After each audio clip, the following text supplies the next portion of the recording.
You need to hear this if you're a mechanic working with Scania engines. Let's decode Scania SDP3. Did you know that Scania SDP3 comes in two versions? There's Scania SDP3 for industrial and marine engines, and another for trucks and buses.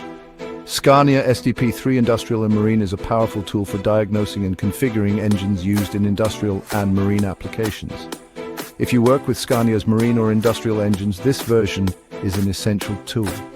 The second version, Scania SDP3 Truck and Bus, is perfect for diagnosing commercial vehicles. Widely used by fleets and service centers, this version helps maintain Scania trucks and buses with ease. The main difference, the industrial and marine is for marine and industrial engines, while truck and bus is for Scania's commercial vehicles. Let us know in the comments which version you're using. And don't forget, both versions of Scania SDP3, Industrial and Marine and Truck and Bus, are available for order on our website balabobby.com. Maximize your efficiency with professional tools.